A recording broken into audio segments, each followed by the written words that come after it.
4 years earlier, he had cried.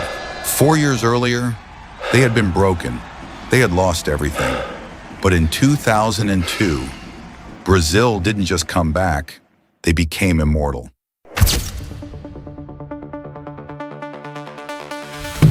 "11 men, 1 goal, the 5th star. The trophy no one believed they could lift again. They scored 18 goals, conceded only 4. Won every single match without losing once. An undefeated campaign. But what happened to the Penta heroes? Where are they today? 24 years later, some became presidents, some became pastors, some disappeared from view entirely. And one man, well, his story is the heart of this entire legend. Marcos, the Saint of Palmeiras, 28 years old in 2002, not famous, not celebrated, not the glamorous choice for a World Cup, but he was the wall, the foundation. Every save he made in that tournament was invisible, which meant he was doing his job perfectly. 13 clean sheets in the Copa Libertadores, unshakable, calm.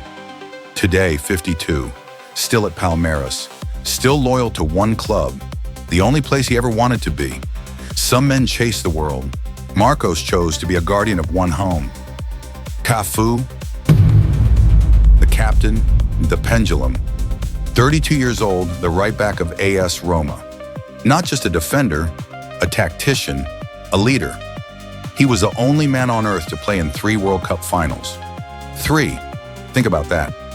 94, 2000, 2002, and he lifted the trophy in both 2000 and 2002. Today, 56, a businessman now, running enterprises, handling investments. But ask him about that moment when his hands touched the World Cup in Seoul, and you'll see the captain come back alive, the man who never stopped believing Brazil could return. Lúcio, the Bull of Brasilia, 24 years old, playing for Bayer Leverkusen in the Bundesliga, unknown to most football fans. But on the pitch, he was iron, pure, concentrated iron. He played every single minute of the tournament, 360 minutes of defensive perfection. Not one mistake, not one moment where he let the opposition breathe. Today, 48, a consultant for television, analyzing defenses with surgical precision, but also a pastor. He found faith after football. 2 missions, 2 purposes. The Bull learned to be gentle, and that might be his greatest victory. Edmílson, the silent architect. 26, Lions anchor. The midfielder nobody talked about because he made defending look effortless. Vision, discipline, positioning. He was the shadow that protected the Giants. While Ronaldinho dribbled and Rivaldo attacked, Edmílson cleaned up the mess. Intercepted passes, shielded the back 4, the unsung architect of a kingdom. Today, 51, a director in Brazilian football, still building from behind the scenes, still making kingdoms function without needing the spotlight. Some men want glory. Edmílson wanted to win. Roque Júnior, the Sword of Milan, 26 years old, a C Milan's warrior, a center back of devastating power. He was in the final. He held the line. He was uncompromising. And then, 6 months later, he lifted the Champions League with AC Milan, the ultimate validation. 2 trophies, 2 continents, 2 moments of pure glory. But today, 49, a coach in the Brazilian lower divisions, a man without a spotlight. They call him the forgotten champion, not because he wasn't great, but because he never chased the fame. He just won and then moved on. Kléberson, the quiet surprise, 23 years old, the youngest starter in the final, a midfield prodigy from Atlético Paranaense. He had the world at his feet. Instead today, 46, he chose to coach youth in Curitiba. Sometimes, legends choose silence over noise. Gilberto Silva, the invisible wall, 25 years old, from Atlético Mineiro, unknown, unheralded, unglamorous. From complete obscurity to world champion in 12 months. He played every defensive duel like it was a final. Today, 49, sporting director at Atlético Mineiro. The man who built Arsenal's invincibles, the invisible wall who protected greatness. Roberto Carlos, the cannonball, 29 years old, Real Madrid's thunder, the left back who bent the laws of physics.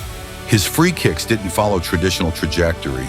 They curved like they had a mind of their own. Opponents used to joke that the ball was possessed when Roberto Carlos stepped up to shoot. Today, 53, a coach, an ambassador for Real Madrid, a living legend.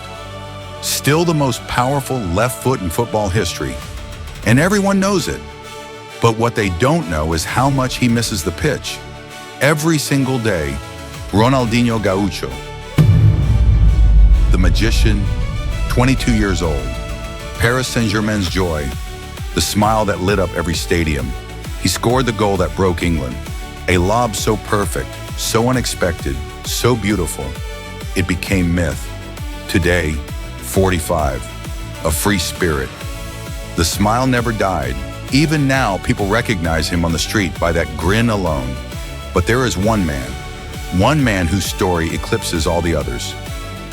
Rivaldo, the Pernambuco phenomenon, 30 years old, Barcelona's silent poet, 5 goals at the World Cup, the left foot that carried a nation through chaos and pressure. When Brazil needed magic, it found Rivaldo. Not loud, not flashy, just lethal. Cold eyes, precise touch. Genius between the lines. Without him, there is no 5th star.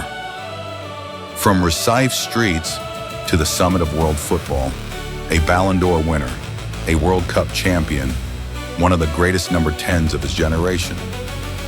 Today, 53, a businessman, a mentor, still carrying the calm aura of a man who already conquered football, and somewhere in his home, the Ballon d'Or still shines. Ronaldo, the phenomenon. 4 years before, in 1998, he cried in the changing room. Brazil's favorite son, broken before the final. 25 years old in 2002, Inter Milan, 8 goals in the tournament, the Golden Boot, the best striker on the planet, 2 goals in the final, the redemption. Today, 49, a president, a businessman. But more than that, the man who turned his tears into immortality. 11 men, 1 trophy, 24 years. Some became presidents, some became pastors, some became ghosts of their former selves. But all 11 became legends. And next week we ask the question, was Brazil 2002 the greatest squad in football history?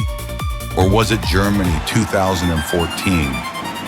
Subscribe and find out.